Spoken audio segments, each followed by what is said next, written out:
تدلیس قزوینی در ابن شبه نمیری. و این دروغ هایی که دارید میگید، شهاده بازی هایی که دارید میکنید، امشب همین شهاده بازی رو برای ما بکنید.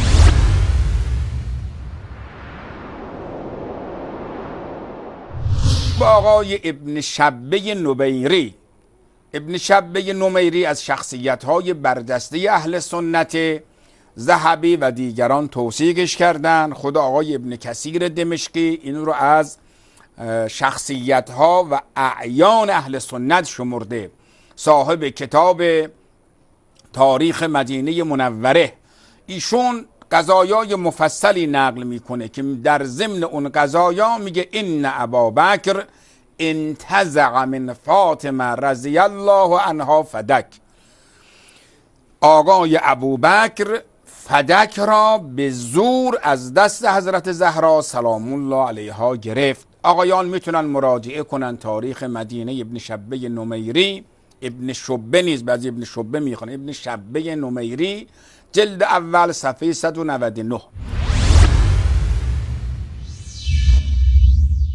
بینندگان عزیز، عمر ابن شبه نمیری در کتاب تاریخ المدینه جلد 1 صفحه 196 الی 201 مبحثی به عنوان یادی از فاطمه و طلب میراث از ترکه رسول الله صلی الله علیه و آله و سلم عنوان گذاری نموده و به ذکر روایات زیادی پرداخته و ثابت نموده که از پیامبر علیه السلام مالی به ارث برده نمی شود و آنچه را از خود می‌گذارند صدقه محسوب می‌گردد. همچنین در صفحه 199 روایتی از النمیری بن حیان نقل می‌کند که او گفت ابوبکر را نکوهش کنم. به زید بن علی رحمه الله گفتم ان ابابکر رضی الله عنه انتزع من فاطمه رضی الله عنها فدک. ابوبکر رضی الله عنه فدک را از فاطمه رضی الله عنها گرفت. زید بن علی رحمه الله در جواب فرمودند ان ابابکر رضی الله عنه كان رجلا رحیما وكان يكره أن يغير شيئا تركه رسول الله صلی الله علیه و سلم. ابوبکر رضی الله عنه انسان مهرورزی بود و دوست نداشت در چیزی که از پیامبر صلی الله علیه و آله و سلم بازمانده بود تغییر ایجاد کند.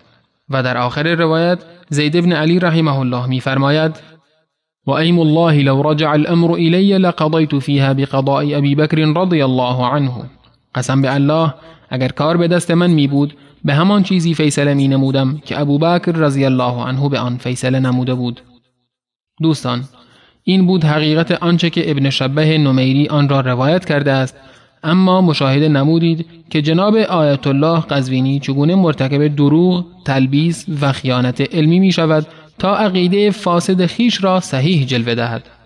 اولا آنچه که آقای قزوینی به آن استدلال می کند قول ابن شبه نمیری نیست بلکه قول النمیری بن حیان شیعی است. ثانیاً آقای قزوینی قول زید بن علی رحمه الله را که مخالف با عقیده فاسد اوست قیچی نموده و بیان نمی کند.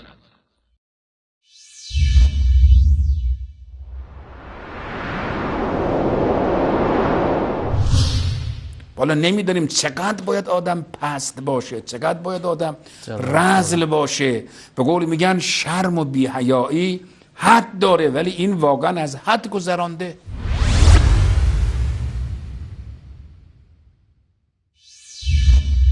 الله متعال در مورد چنین انسانهایی می‌فرماید یا أيها الرسول لا يحزنك الذين يسارعون في الكفر من الذين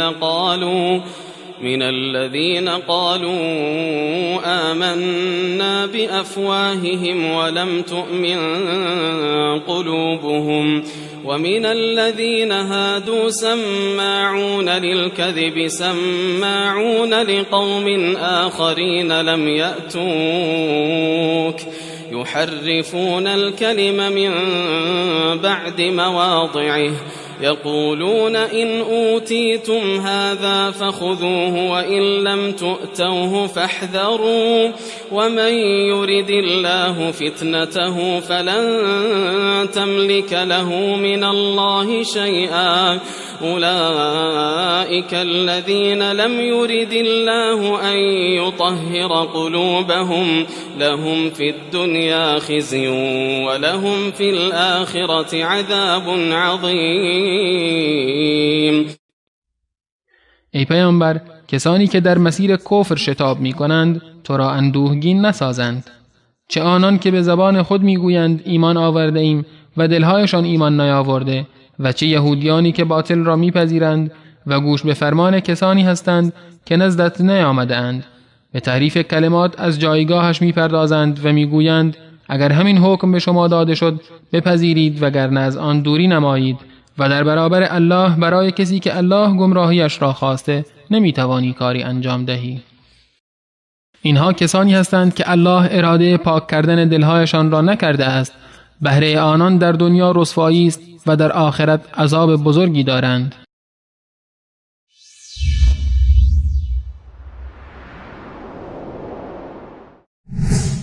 خب عقل این آقا به اندازه گاوه دیگه، بیش از این ما نمیتونیم بگیم دیگه. شعورش غیرش همین اندازه بیشتر نمیتونه تشخیص بده.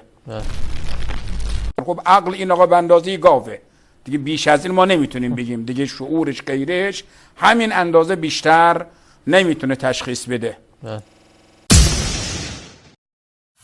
بابا تو راست میگی، بر پدر و جد اجداد دروغگو لعنت. بابا تو راست میگی، بر پدر و جد اجداد دروغگو لعنت. والا نمیدونیم چقدر باید آدم پست باشه، چقدر باید آدم رذل باشه. به قول میگن شرم و بی‌حیایی حد داره، ولی این واقعا از حد گذرانده. والا نمیدونیم چقدر باید آدم پست باشه، چقدر باید آدم رذل باشه. به قول میگن شرم و بی‌حیایی حد داره، ولی این واقعا از حد گذرانده.